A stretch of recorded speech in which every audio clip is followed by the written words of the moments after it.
Tu sais, je rentre dans une colère pendant le casting, on s'embrouille, blablabla, tu sais, devant la caméra, en faux, tu vois. Et après, elle va voir le réalisateur dont je te parlais juste avant. Il dit, ouais, il est bien le gars que t'as ramené et tout. Et le lendemain, il m'appelle. Ils m'appellent, ils me disent, oui, Nawel a beaucoup aimé, du coup, on veut te proposer un rôle. Tu vas pas faire ça, tu vas faire un rôle. Elle dit, est-ce que samedi, t'es dispo, tu viens faire une lecture avec nous?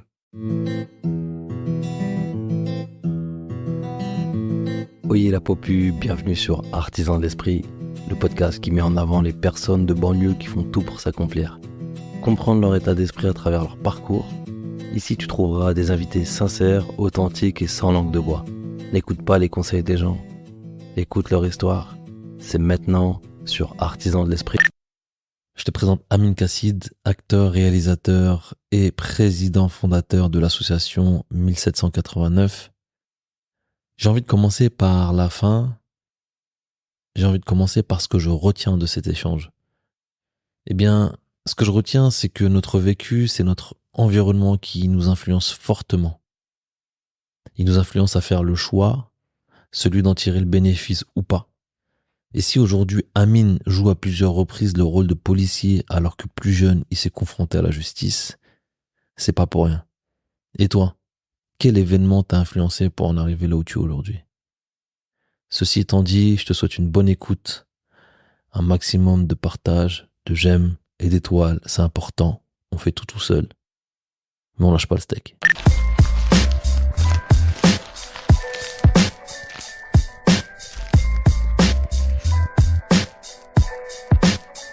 Ah, tu veux Ah oui. Je peux mentir, rajouter genre la balafre que j'ai au front. Genre, j'ai dit, je me suis pris un coup de temps. Par un ours? Voilà. Une baleine, comme tu veux. Un tigre du Bengale m'a attaqué. Tu peux faire ça si tu veux, mais après, voilà, si des gens commencent à dire que t'es un mytho, faudra pas dire que c'est un mytho. Je veux dire, mais si Oussama, il a fait des fiches, en fait. Il fait ça avec tous les personnes qu'il interviewe. Amine, première question pour toi. La question la plus profonde du podcast. Comment va ton cœur? Attends, tu m'as pas prévenu que t'allais me poser cette question. Ça se ferait pas. Non. Mon cœur. Spontanément. Mon cœur, il est actuellement, là, tout de suite. Tout de suite maintenant. Mon cœur, il est triste. Ok. Parce que déjà, il fait froid dehors. On est en hiver. Mais je sors d'une période assez trouble. Et mais sinon, en voyant tout ce qui se passe autour de moi, c'est encore pire, tu vois, l'actualité. Mais tout ce qui se passe proche de moi, les projets, tout ce qu'on fait avec l'école de cinéma et tout, je suis content. Donc il y a un équilibre, mine de rien. Il y a un équilibre qui penche plus vers le mal que le bien. Ça, c'est dû à ta sensibilité, j'imagine. Je suis quelqu'un de sensible et je l'assume. Super. Et bah très bien, ça sera le fil rouge du podcast. Deuxième question pour toi. Est-ce que tu peux me raconter ta jeunesse, mais à travers ton quartier? La jeunesse à travers le quartier, je traînais beaucoup dehors. Beaucoup. C'est là où on se rend compte qu'on passe plus de temps avec les potes du quartier qu'avec notre famille. Tu te rends compte de ça? On s'en rend pas compte sur le coup, mais c'est vrai qu'on passe plus de temps avec nos amis au quartier qu'avec notre famille. Ce qui n'est pas normal, bien entendu. Après, par rapport à moi, j'aimais beaucoup l'école, j'étais plutôt bon. Arrivé à un certain stade, je m'ennuyais en cours, du coup, j'ai un petit peu lâché. Et après, les potes, le quartier et tout, j'ai fini par me faire virer. Lycée, littérature, première L, je me suis fait virer juste avant de passer le bac. Ah ouais, qu'est-ce qui s'est passé? Ce qui s'est passé, je m'ennuyais en cours, je foutais rien. Je m'asseyais au fond de la classe, j'écoutais, mais les matières ne m'intéressaient pas plus que ça. Français, histoire, c'était les seules matières qui m'intéressaient et encore je sais pas, je peux pas dire que les profs n'étaient pas intéressants, c'est surtout le programme qui était pas intéressant. Ouais. C'est ça, ouais. Et je l'ai appris plus tard en découvrant l'histoire à ma manière, en visitant des châteaux, en comprenant vraiment l'histoire de France. J'ai compris qu'en fait, ce qu'on nous apprenait à l'école, c'était pas vraiment ça qu'il fallait faire. J'ai réappris à aimer l'histoire. Mais attends, je crois que ça, tu l'as appris bien plus loin. Bien plus loin, ouais. On y reviendra dans ce cas-là. Mais qu'est-ce que tu faisais dehors alors, quand tu sortais à chaque fois? Ah, dans le quartier, c'est les trafics de drogue, la bagarre, le foot. Mais rien de bien, rien de bon. Rien de bon pour toi? Rien de bon pour moi, ouais. Donc ta première éducation, en vrai, se fait dehors? Dans la rue, ouais. Dans la rue. Et comment ça te construit ça quand tu finis par lâcher un peu l'école, etc. Est-ce que tu dis il y a une autre option ou est-ce que tu es focus sur ça, tu dis il y a que ça et je vais dans ça? Non, tu te dis qu'il y a autre chose. Nous, Dieu merci, on était un petit peu intelligents pour comprendre que c'était pas une finalité en soi et que ça ne nous menait nulle part, tu vois. Tu sais très bien que en faisant ces conneries-là, tu sais très bien qu'un jour tu vas te faire arrêter et que ça va mal se terminer et que tu deviendras pas riche grâce à ça. Mais malgré tout, tu restes. Il y a cet appel, entre guillemets, de l'argent facile où tu peux arriver chez toi, retirer ta paire de baskets et tu vois un billet de 100 euros dans ta poche ou dans ta chaussure, pardon, tu sais même pas ce qu'il fout là, tu vois. Ouais. Ça, de l'argent facile. Après, toi, va essayer de travailler pour 1500 euros Ouais. quoi, par mois. Tu peux pas. Ouais. Tu peux pas, Après, on dit argent facile, c'est pas facile du tout. C'est faire ce genre de conneries, tu risques de te faire attraper par les keufs, tu risques ta vie. Donc, quand les gens ils disent argent facile, c'est pas facile. C'est juste qu'il y en a beaucoup plus rapidement, mais c'est pas facile. Ça me rappelle un son de Booba où à la fin, il met un extrait de film qui a l'air très très vieux, mais je sais pas c'est quel film. Et à un moment donné, en gros, c'est deux mecs qui parlent. La lettre, le film, la musique, la lettre. Exactement, c'est dans le... Promenade. Non, c'est ça. Ouais. Exactement. Je te parle d'un vrai boulot. Un boulot payé à l'hôtel de menuiserie. Ouais, c'est ça. Ouais. C'est la lettre. Et il dit quoi? Il dit, ouais, il n'y a pas à dire, le crime, ça paye. Ouais, et après, ça le mec, occupe. Ça occupe aussi. C'est lunatique, la lettre. Exactement, merci beaucoup. Je l'avais réécouté il n'y a pas longtemps en plus. Classique. Je te charge d'un vrai boulot. À l'atelier de menuiserie. C'est un boulot payé. Combien? 25 cents de l'heure. Y a pas à dire, le crime ça paye. Ouais, et ça occupe. Il était occupé comment, toi, ton esprit, alors? Moi, je suis la vérité, à cette époque-là, mon esprit rêvait d'évasion et je m'évadais à travers la série Plus belle la vie sur France 3. Ok. Marseille, le soleil et tout, tu sais, tu rentres chez toi, t'es content, t'oublies un petit peu ce qui se passe autour et t'as qu'une envie, c'est d'aller au soleil à Marseille, mais Plus belle la vie. C'est, pour beaucoup, je pense que je suis pas le seul, même pour les mecs qui étaient en prison, ils s'évadaient beaucoup avec cette série-là. Ah vu ouais? que c'était diffusé en gros quotidiennement, tu vois, ce qui se passait chaque jour, c'était diffusé, tu vois. Mais alors moi, quand je me souviens de l'époque où c'est sorti Plus belle la vie, mais à aucun moment j'ai eu envie de regarder. Qu'est-ce qui a fait que toi t'as regardé déjà? Tu t'es dit juste par curiosité là je vais regarder? Par curiosité, c'était un épisode où il y avait l'avocat Malik avec sa daronne voilée assis au bar du Mistral. Je dis, un film sur les rebeux, tu sais, j'ai rien compris, tu vois. Si tu regardes l'épisode, après tu vois, c'est bien finalement, et tu regardes et ainsi de suite. Ok. Et voilà. Et c'est quoi que t'as fait kiffer alors? Dans la série? Ouais. C'est le fil conducteur, c'est le cliff. Le cliff à la fin de chaque épisode qui te donne envie d'aller voir l'épisode d'après. Est-ce que tu peux, toi, en tant qu'expert en cinéma, tu peux nous dire ce que c'est que le cliff? Le cliff, c'est à la fin d'une séquence. C'est un plan ou une phrase ou un mot qui va te donner envie de regarder la suite, tu vois. On finit sur ça. Et tu te dis, ah putain, merde, ils ont pas fini, on veut voir l'épisode d'après, tu vois. Je vois. C'est ce qu'on voit dans la plupart des séries. En fait, c'est ça le truc à succès. C'est que la série au milieu, elle peut être claquée. Enfin, l'épisode peut être claqué, mais à la fin, il se passe un truc tellement ouf que t'as tout de suite envie de voir la suite. C'est ça. C'est une drogue, en fait. C'est une drogue, ouais. Non, ouais. Parce que tu les enchaînes après les épisodes. Ouais, tu les enchaînes, ouais. Après, à cette époque-là, c'était les années 2005. Il n'y avait pas Netflix, tout ça. Il n'y avait pas YouTube comme maintenant. Ouais. Tu vois, c'était... Mais il y avait déjà Prison Break et tout. Moi, c'est comme ça que j'ai commencé. J'ai jamais regardé Prison Break. C'est vrai? Ouais, je te jure. Mais moi, c'est la première série qui m'a fait kiffer. En plus, c'est la première série que je regarde en Vost, en VO sous-titré. Ouais. Et je me dis, oh, truc de ouf, concept de fou malade et tout. Je savais pas qu'avant, je regardais pas des séries. Sauf Charm, des trucs comme ça vite fait, mais en français sur M6. Ouais, bah oui. Et c'est eux où ils ont vraiment mis le concept de cliff, où t'es obligé où il y a un vrai fil rouge, où t'es obligé de, tu vois. Et c'est intéressant que ça fasse ça avec toi, mais avec une série française. Bien sûr. Pour la plupart qui avaient honte de regarder. Non, nous, on assume totalement. En plus, on est, faites pas les mythos, on est tous tombés amoureux des actrices qu'il y avait là-bas. Donc, bon? Ah oui. T'as des noms, sors des noms. Bah, toutes, Samia, Johanna, Céline, Frémont, toutes, on est tous tombés amoureux d'elles. Et c'est marrant parce qu'après, je travaille avec elles et elles sont vraiment gentilles. C'est vraiment des filles sympas. Est-ce que tu veux que j'utilise le bouton censuré, comme celui-ci? Parce que dès que je dis quoi? Tu vas trop vite, là. Ouais, vas-y, censure-moi dès que je vais trop vite. Mais bon, comme vous le savez, Amine est réalisateur. Donc là, on est à quel moment on est à quelle époque à peu près de ta vie entre le moment où tu traînes dans la rue, voilà, t'as des histoires de drogue, etc.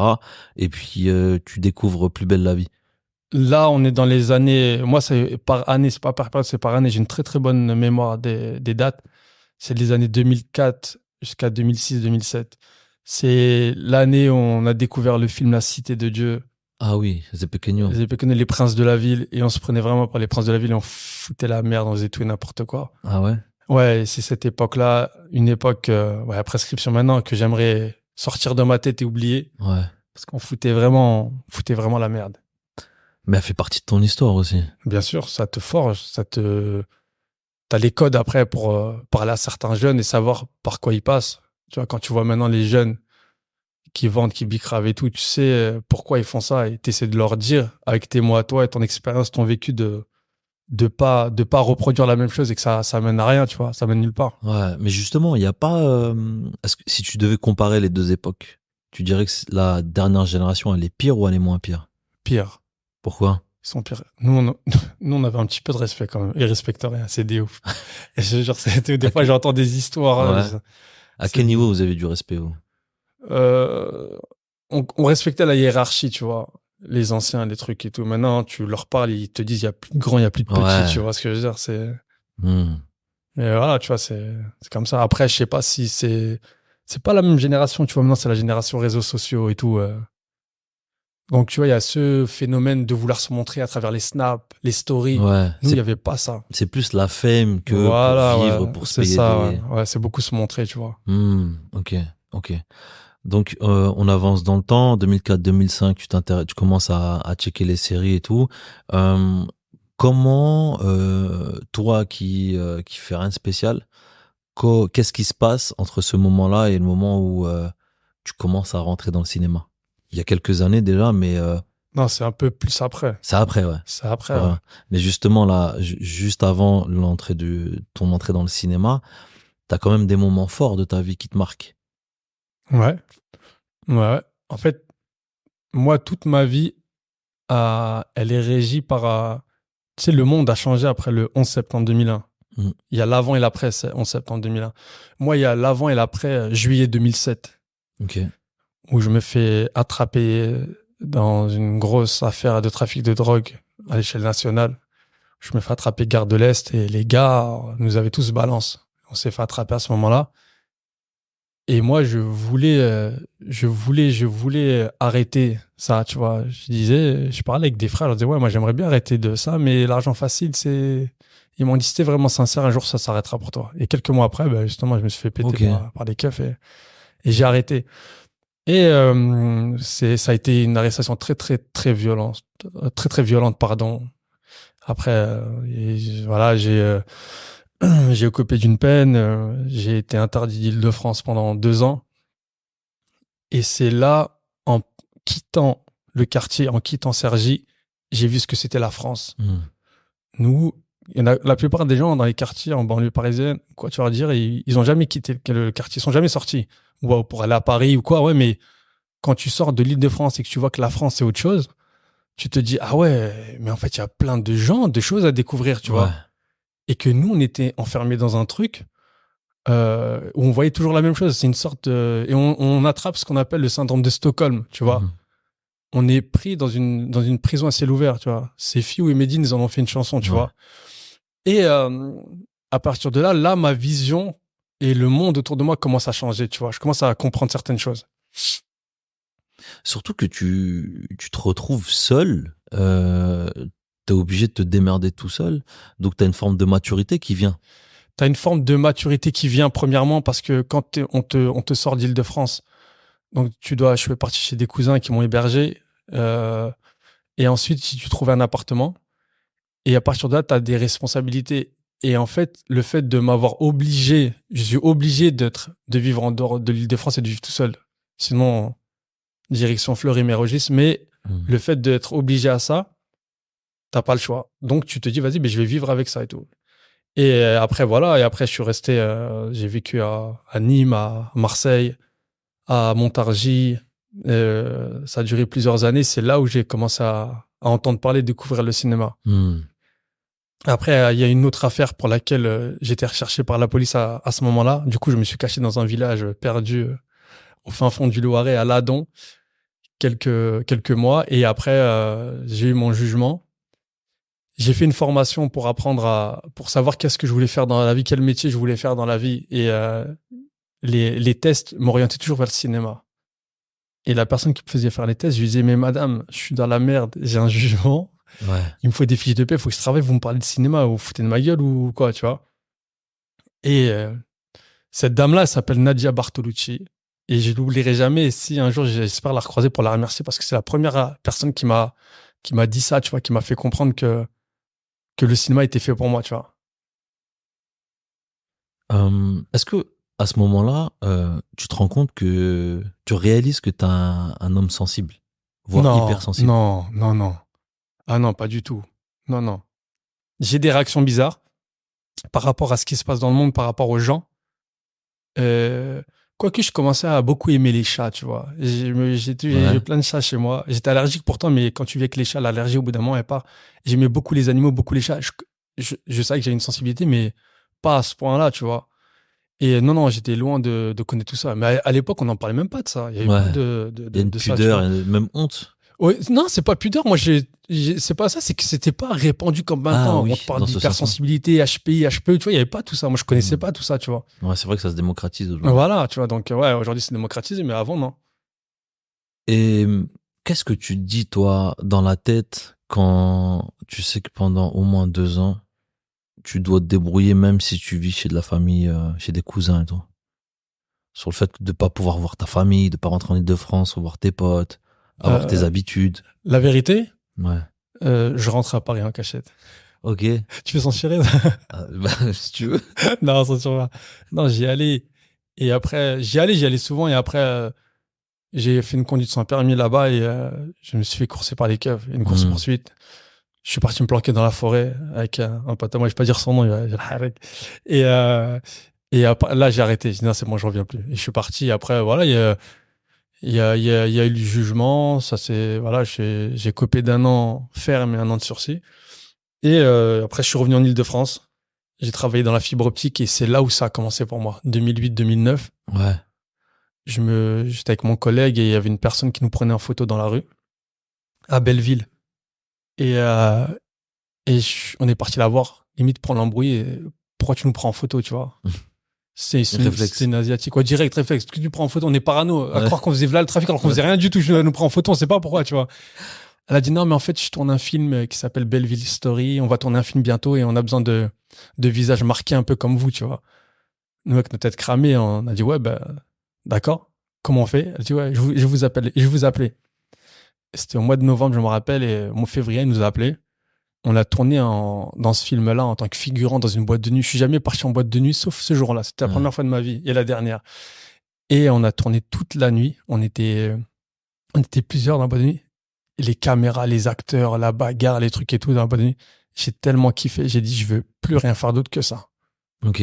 Je veux faire que ça, tu vois. Et après, moi, quand j'ai une idée en tête, je suis déter. J'ai enchaîné les castings, cherché sur Internet à fond. Il n'y avait pas autant d'annonces que maintenant. Il fallait bien chercher et Ouais. tout. Et j'ai été pris dans la série Merlin, Ouais. la série anglaise, c'est une Ouais. série anglaise, ouais.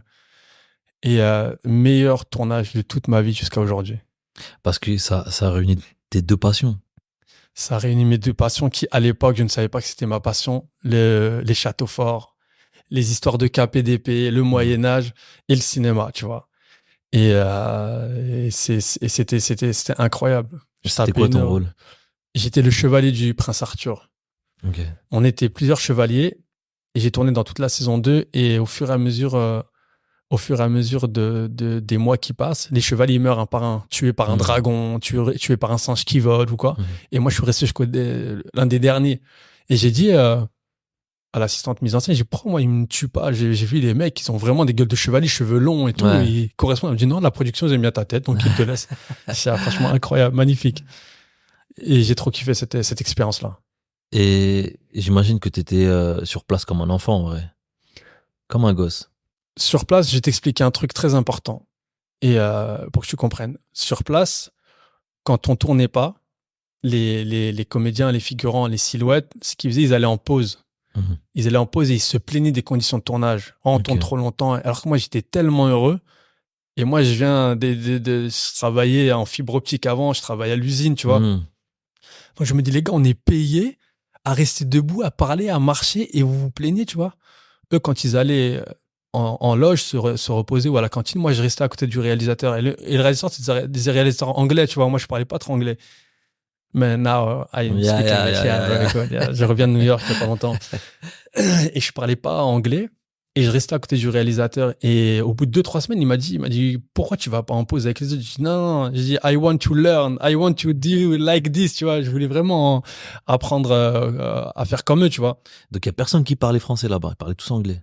Ah non, si, c'était, t'avais l'équipe technique et les acteurs qui parlaient anglais. Ok. Et t'avais des assistants à mise en scène qui parlaient français. T'avais des régisseurs qui parlaient français. En fait, ils sont venus avec leur équipe, mais ils sont obligés de recruter, je pense, en France. Il y avait beaucoup de Français, ouais. Et de là, il me dit, bah, tu veux rester ici, tu peux rester à côté de moi, tu regardes. Et j'ai resté comme un gamin. Là, j'étais comme un gamin à regarder les caméras et tout. Et je voulais même plus tourner devant, je voulais rester derrière la caméra. Ouais. Du coup, moi, grand cœur que je suis, grand seigneur que je suis, j'ai cette passion, je me découvre cette passion pour le cinéma. J'aime le cinéma, j'aime les mecs de mon quartier. Il faut que je fasse des films avec les mecs de mon quartier, tu vois.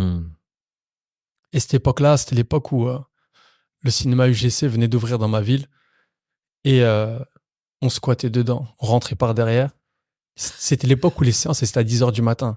Maintenant, je crois qu'il y a plus ça maintenant le matin. C'est rare. C'est rare. Sergi, je sais pas, mais... Nous, il y avait 10h du matin, on restait jusqu'à minuit la dernière séance. Ah oui. On faisait de film en film. C'était le marathon, là. Ouais, c'était le marathon. Et j'ai bouffé du film, des films improbables. Ça parlait espagnol, on s'en foutait du moment qu'on était au chaud, il faisait froid dehors, tu vois. Mais tu rentrais pas pour manger, ça se passait comment? Non, une fois que tu sors, tu peux plus rentrer, c'est mort, tu vois. Et dis-toi qu'entre chaque séance, on se faisait courser par les vigiles. Donc c'était vraiment marathon dans les deux sens du terme, tu vois. Et un jour, c'est une anecdote marrante, on a arrêté de faire ça parce qu'un jour, les vigiles, ils en avaient vraiment marre de nous courser et de ne jamais nous attraper. Donc entre deux séances, ils ont éteint toutes les lumières, dans le cinéma, dans le couloir et tout. Donc nous, on court à toute vitesse et je me prends un mur. En pleine vitesse, KO debout. Les mecs de mon quartier, ils essaient de me tirer, tu sais, je leur fais comme dans les films. Non, allez-y, je vais vous ralentir, partez sans moi.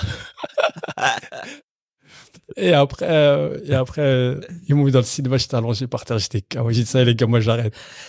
Je préfère faire mon cinéma, moi, plutôt que de me faire courser dans le cinéma. Et après, voilà, avec l'argent de mes cachets sur Merlin, j'ai acheté une caméra. J'ai commencé à écrire des petites histoires, à tourner avec les mecs de mon quartier.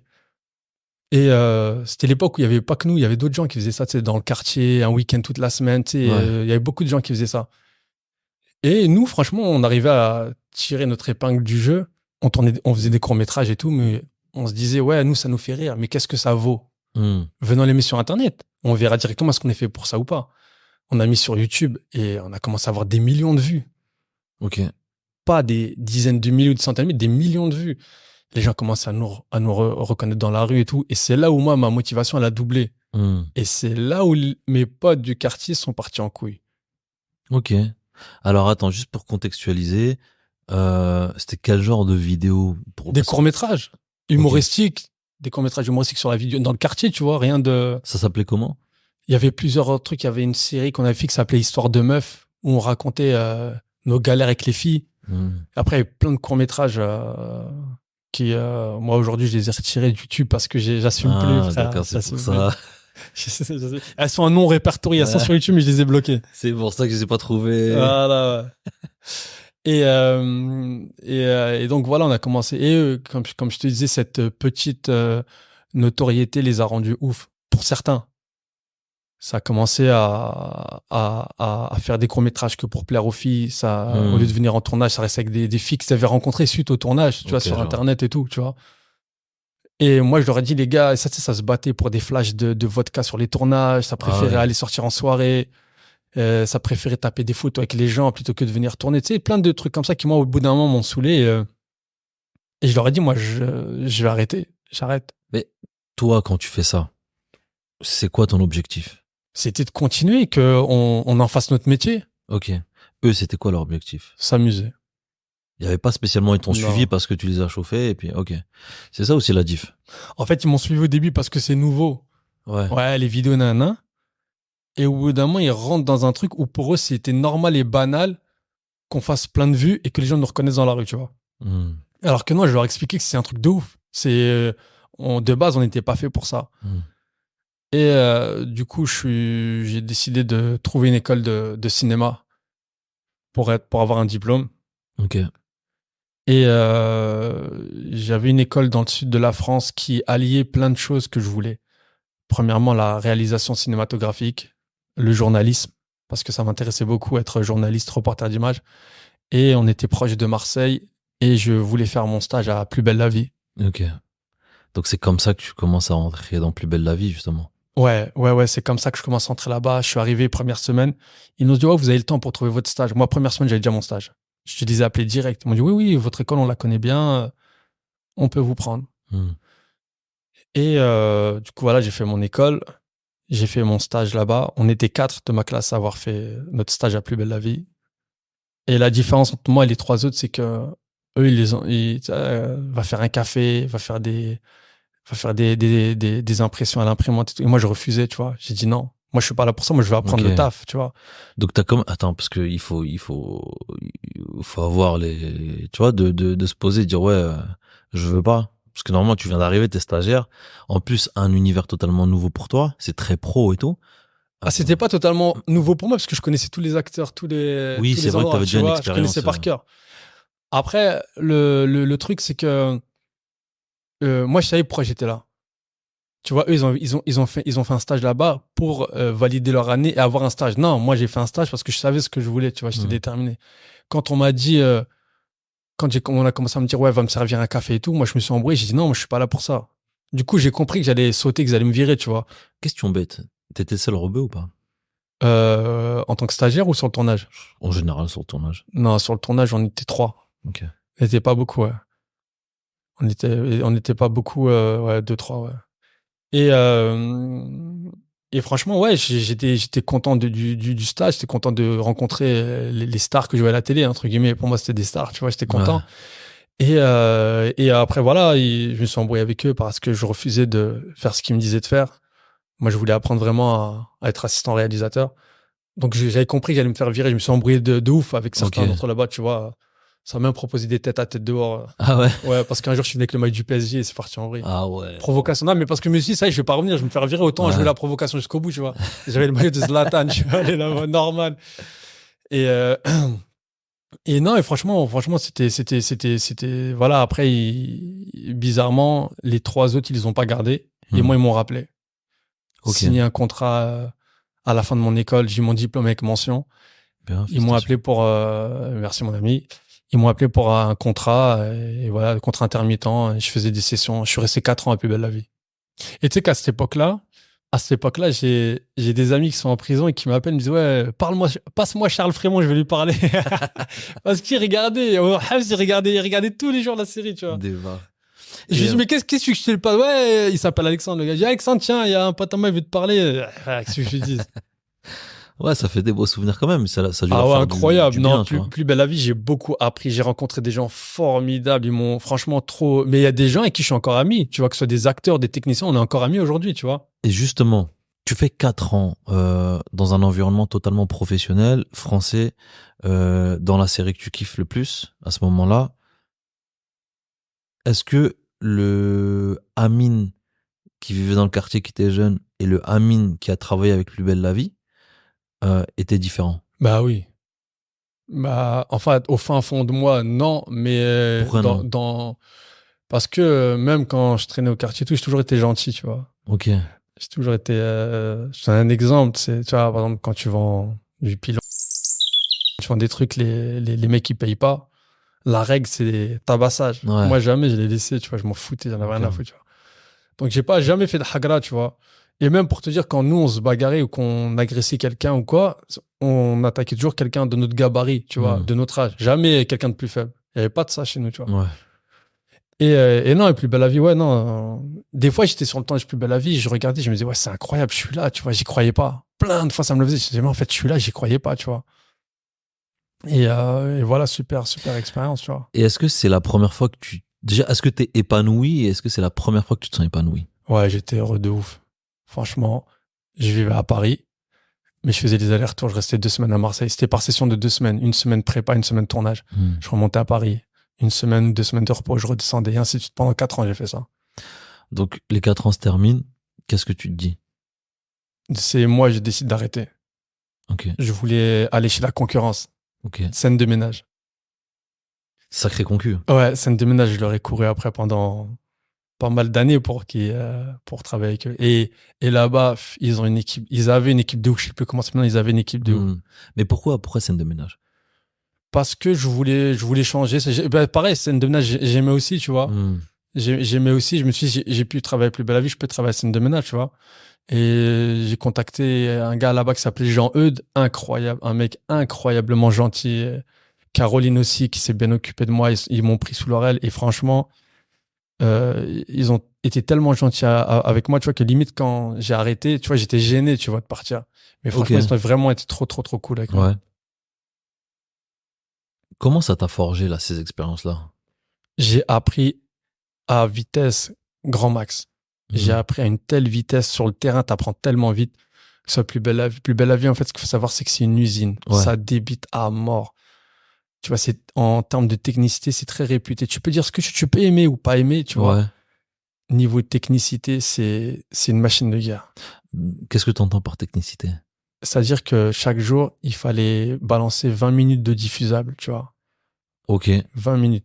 Tous les jours, il fallait donc ce que tu sortir dis diffusable, c'est un épisode terminé. un épisode terminé. Alors que dans le cinéma, tu tournes toute la journée pour 2 minutes, tu vois, de diffusable. Là, c'est 20 minutes tous les jours. Imagine-toi. Ouais. Ok, donc je comprends mieux le terme usine. Ouais, c'est une machine de guerre. Et t'apprends. T'as pas le choix, c'est... Ouais. T'es obligé de suivre la cadence, tu vois. Et toi, ce que t'as pas dit, c'est que tu fais vraiment plein de choses différentes sur les lieux de tournage. En fait, moi, j'ai cette curiosité, la même que j'avais sur la série Merlin. Où j'allais voir le Steadicammer, je disais ouais, tu me prêtes ton Steadicam, je l'ai essayé, tu vois.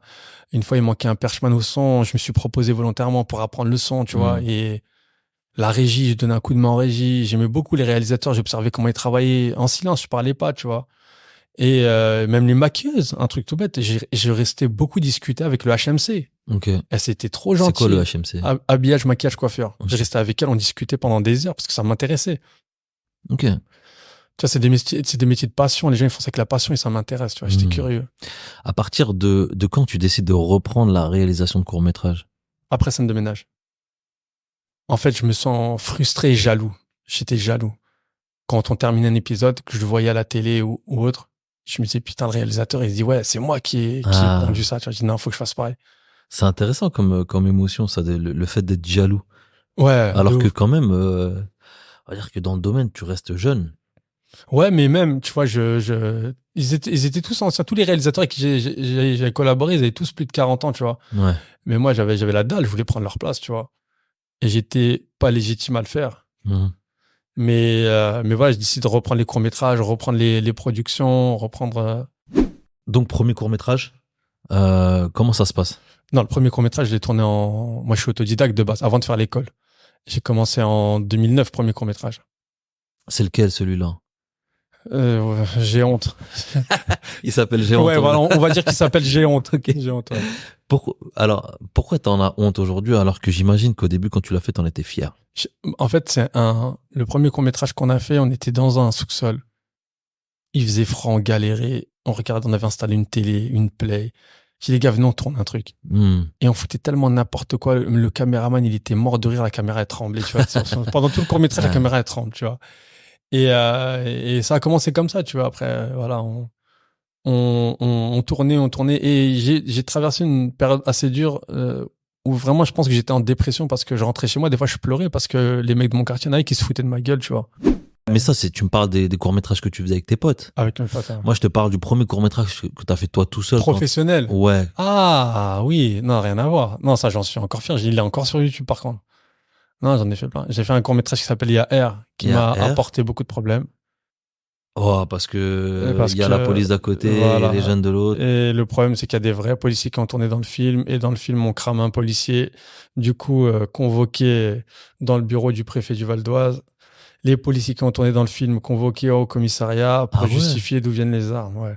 Mais est-ce que vous croyez vraiment qu'on est con pour tourner avec des vraies armes sur un court-métrage? C'est des armes factices. Ouais, C'est bah. très bien. Les mecs, c'est des pros, ils savent ce qu'ils font. Ouais.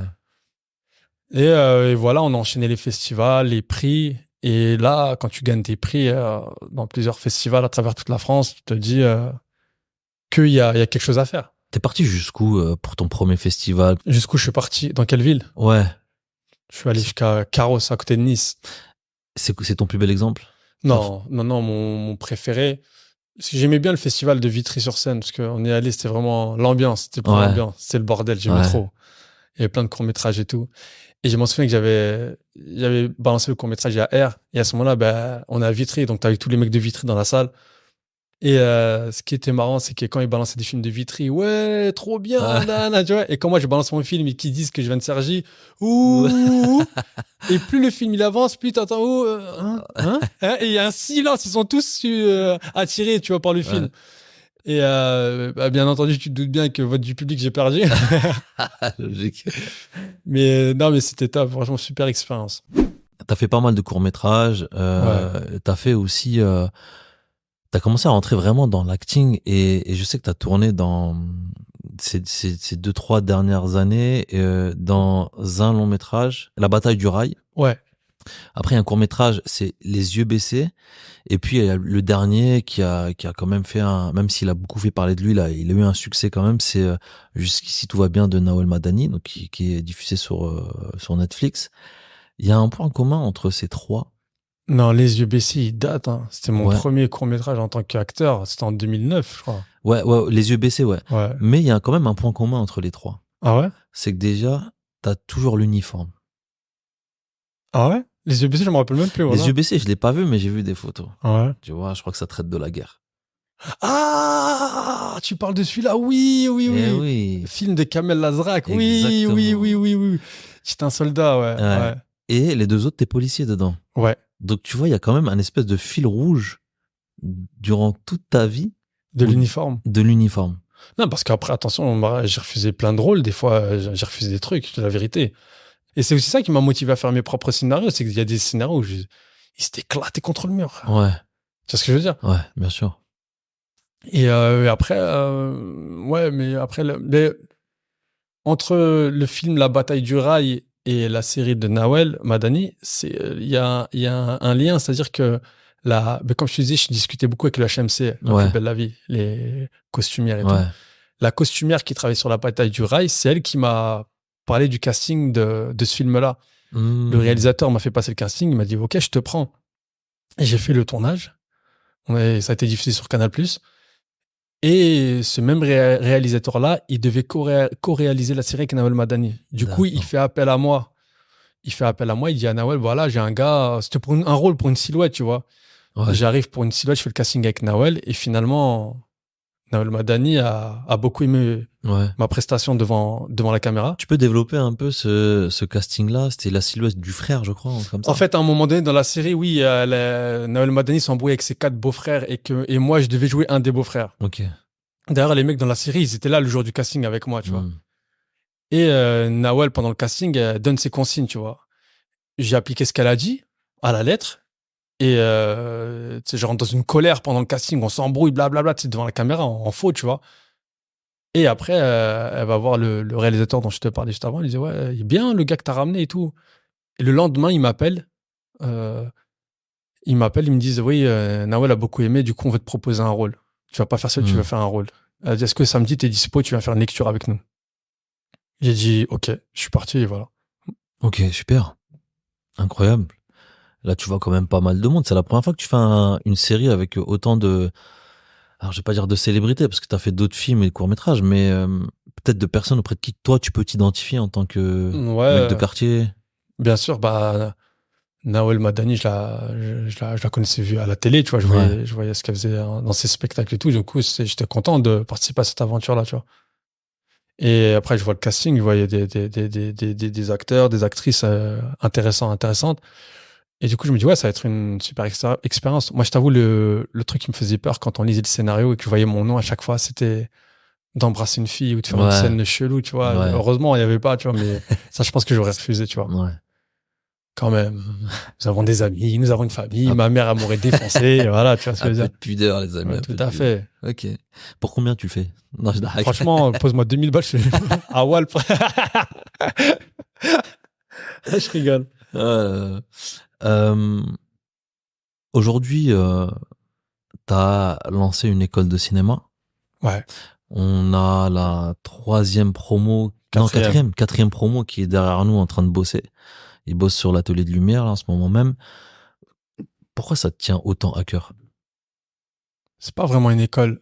Je sais pas comment on peut appeler ça, mais c'est plus une rencontre entre gens passionnés qui vont apprendre à savoir faire leur propre film. Tu vois, faudra inventer un nom pour ça. Fais-moi Passionné, ouais, passionné et novice. Novice, ouais, il y en a beaucoup qui ont jamais fait, il y en a qui ont déjà fait à tous les niveaux. Et le but, c'est de savoir pouvoir équilibrer tout ça et leur transmettre un minimum de savoir pour pouvoir faire leur propre film. Moi, je me définis pas comme professeur, mais le peu que je connais, je leur transmets. Et le peu que je connais suffit à faire un film. Ouais, ouais. Donc voilà, tant qu'à faire. Si on en est à la 4e, là, dans un mois, à la 5e session, c'est que ça plaît. Et justement, j'avais rencontré Lajli, avec qui on a beaucoup parlé, notamment par rapport à son école courtrage, mais ça a fait que de me renforcer dans ce que je faisais. Et ça m'a réconforté, rassuré dans ce que je faisais, qu'il fallait continuer. Ça, vous vous êtes dit quoi? On a parlé de son école, on a parlé de la mienne, et on va se rencontrer là prochainement pour qu'il puisse nous aider. Franchement, très très cool, très disponible. Il a sans hésiter, on a discuté, il accepte de nous rencontrer, de nous aider. Et voilà, je pense que lui, malgré toute la bonne volonté du monde, courtrage, mais voilà, on connaît la réputation, c'est lourd ce qu'ils font et tout, mais ils peuvent pas être partout en même temps, tu vois. Donc nous, si on peut participer à ça à notre niveau avec notre assos, let's go. On s'en fout de qui fait quoi. Le but, c'est d'avoir un maximum de jeunes de quartier qui réalisent, qui font leur propre film, leur propre histoire et que ça évite que des gens racontent à notre place, tu vois. Ouais. Je te donne un exemple. Tu vas dans n'importe quel quartier en France, hein. T'as tous les rôles d'un film. Ouais. T'as tous les rôles. Tu prends un casting d'un film, d'une série, tu vas dans un quartier, t'as tous les rôles.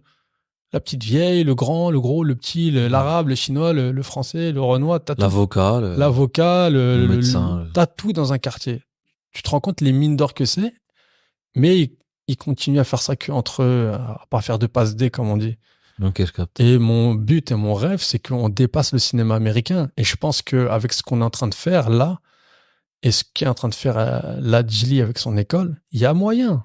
Moi, je te dis qu'il y a moyen. Et puis c'est complémentaire, attention. Bien sûr, bah, carrément. Il n'y a pas de concurrence. Chacun le fait à sa manière.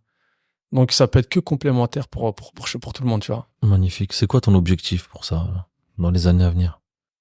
Avoir des promos dans toutes les villes de France. Il y a un terme aussi que tu utilises souvent. Quel est-il, mon ami? Je te laisse le dire. Et puis c'est en lien avec le Moyen-Âge, avec un peu l'histoire de France. La Révolution? Merci. Mais c'est le nom de mon association, 1789. Pourquoi 1789, la Révolution française? Et voilà, on rentre dans la partie historique et passionnée. Donc, au XVIIIe siècle, le siècle des Lumières. Non, mais oui, j'ai pas pris ce nom au hasard parce que la période de la Révolution française, c'est une période qui m'attire beaucoup parce qu'ils ont fait un truc de ouf. Je connais toutes les dates, tous les personnages emblématiques de cet événement. Et voilà, je m'en inspire pour pouvoir faire ça à ma manière et dans le cinéma. On va pas aller prendre la Bastille, même si elle n'existe plus, mais voilà, tu vois. Quoique la Bastille, la J700, tu sais que la Bastille de base, il voulait pas la braquer, hein. Il voulait juste récupérer des munitions et se barrer. Mais le mec, il a pas voulu ouvrir la porte. Du coup, ils ont dit, oh. Ah ouais. C'est comme ça, ouais. Donc toi, tu veux braquer le cinéma français. Exactement. Eh ben, on te le souhaite. Bien sûr, c'est tout le mal que je souhaite aux jeunes. Moi, mon but, après, voilà, je vais laisser la place. Moi, j'ai lancé le truc. Maintenant, il faut que ça marche tout seul. Moi, j'ai plus besoin d'être là, en vrai, tu vois. Ouais. Amine, j'ai 2 dernières questions pour toi. J'aime bien faire un parallèle avec les cultures urbaines. Interview de Mehdi Maizi et Dossé dans Le Code. En fait, pour moi, ça sert à rien de vivre jusqu'à 100 ans. Si t'es rempli de douleurs, de maladies, de trucs, t'as du mal à respirer. Je préfère vivre 60 ans, par exemple, et t'as une bonne vie, tu vois. Et partir, après, bon, tu sais jamais quand tu pars, tu décides pas, mais partir avec l'impression que, bon, t'as vu, j'ai peut-être pas fait tout ce que je voulais faire, mais ce que j'ai fait, ça me contente. Connaître la paix intérieure avant de connaître la paix éternelle.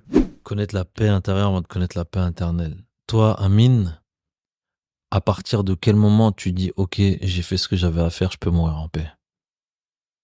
Dossé, le poète maudit. J'aime beaucoup Dossé. Je pense que moi, la paix intérieure, je la trouverai jamais.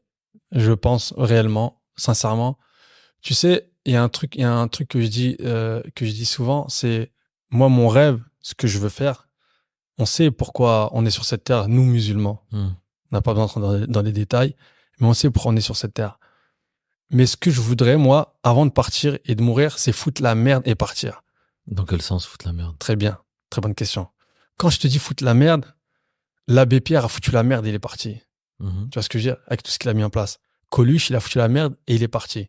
Gandhi, il a foutu la merde et il est parti. Tu vois ce que je veux dire? Ces grands noms, ces grands personnages, ils ont mis en place quelque chose qui aujourd'hui marche encore. Emmaüs, les Restos du Cœur et ainsi de suite, tu vois. Et qui aide les gens. Moi, ce que je veux, c'est ça. Foutre la merde. Quand je dis foutre la merde, c'est que ça dérange certaines personnes. Tu vois, quand l'abbé Pierre faisait, j'ai vu son film au cinéma, incroyable. J'ai vu son histoire. Je connaissais pas bien son histoire. Je suis parti exprès pour ça. Quand tu vois tout ce qu'ils ont mis en place et que les mecs, ça y est, sont partis. Et ben, moi, c'est ce que je veux faire. À travers, ce que je sais faire, c'est-à-dire le cinéma. J'aimerais transmettre ça et que les générations futures, les gens qui viennent après moi, les prochaines sessions, apprennent à raconter leurs propres histoires. Là, parallèlement à ça, j'aimerais maintenant qu'on a lancé le projet école de cinéma, lancer le projet école de journalisme en reporter d'images pour que les gens puissent faire leur reportage. Ce sera fini, je te le dis, hein, dans quelques années, c'est terminé. Les reportages que tu vois à la télé, où les musulmans, je sais pas, gentils, nanana, c'est terminé. Parce que là, on va former la relève. Tu vois ce que je veux dire? On va former les nouveaux journalistes, les nouveaux vidéastes. Et là où ils sont pas prêts, c'est que la vidéo est une arme puissante, tu vois. Et quand tu sais l'utiliser bien comme il faut, regarde, un exemple tout con. T'aurais pu gueuler 150 ans, accuser Pascal Praud de racisme, d'islamophobie, de ce que tu veux. On t'aurait jamais écouté. Malik Bentala, il arrive avec une vidéo bien faite.